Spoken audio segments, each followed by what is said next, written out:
ఈ త్యాగం నేర్చుకోవాలి అంటే ఉపనిషత్తు నేర్చుకోవాలి. త్యాగేనైక అమృతతత్వ మానుషః. ఈ ఉపనిషత్తులన్నీ త్యాగాన్ని నేర్పిస్తాయి. అంటే గురువు యొక్క పాత్రని ఉపనిషత్తులు పోషిస్తాయి. కాబట్టి ఈ త్యాగం నేర్చుకోవాలి అంటే మనం ముందర ఈ రెండు పర్ఫెక్ట్ అవ్వాలి. ఏవి పర్ఫెక్ట్ అవ్వాలి? తల్లి చెప్పినటువంటి మంత్రోపాసన, తల్లి యొక్క పాత్రలో ఉండేటటువంటి అంతరార్థం తెలుసుకోవాలి. సృష్టికి అంతరార్థం ఏమిటి? నువ్వు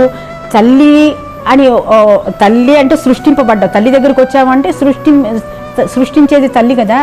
సో నువ్వు ఏ విధంగా సృష్టింపబడుతున్నావో తెలుసుకోవటమే తల్లి యొక్క రహస్యం. అర్థమైందా? తండ్రి దగ్గరకు వచ్చి ఏం నేర్చుకోవాలి? తండ్రి దగ్గర యజ్ఞం నేర్చుకోవాలని చెప్తున్నాయి మన శాస్త్రాలు. యజ్ఞం నేర్చుకోవాలంటే నువ్వు సృష్టింపబడిన తర్వాత నీవు మనుగడ సాగించాలి కదా. ఇక్కడ మనుగడ అంటే ఈ భూలోకంలో మనం కొన్నాళ్ళు బతకాలి కదా. అంటే శతాయుష్మాన్ భవ అంటారు మన పెద్దలందరూ కూడా. 100 సంవత్సరాలు మంచిగా పూర్ణాయుర్దంతో ఆరోగ్యంగా బతకమని చెప్పి మన పెద్దలందరూ ఆశీర్వదిస్తారు. అన్నాళ్ళు 100 సంవత్సరాలు బతుకు ఉంది. కానీ 30 ఏళ్ళు రాగానే ఫుల్ బెడ్డెడిన్ అయ్యామనుకో, 100 సంవత్సరాలు బతికిన వాళ్ళు కోమాలో కూడా కొంతమంది బతికిన వాళ్ళు ఉన్నారు. అదే మనకు కావాల్సింది, అది కాదు కదా.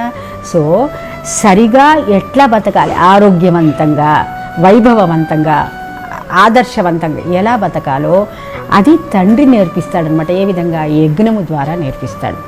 ఏ దేవతల కోసమని ఎటువంటి యజ్ఞాలు చేసినప్పుడు ఈ ప్రకృతి ఆది దైవికమైనటువంటివి, ఆది భౌతికమైనటువంటి, ఆధ్యాత్మికమైనటువంటి నీకు బాధలు లేకుండా అలా తెలుసుకున్నప్పుడు తండ్రి యొక్క మర్మం, తండ్రి యొక్క రిలేషన్లో ఉండేటటువంటి స్థితి మనం తెలుసుకుంటాం.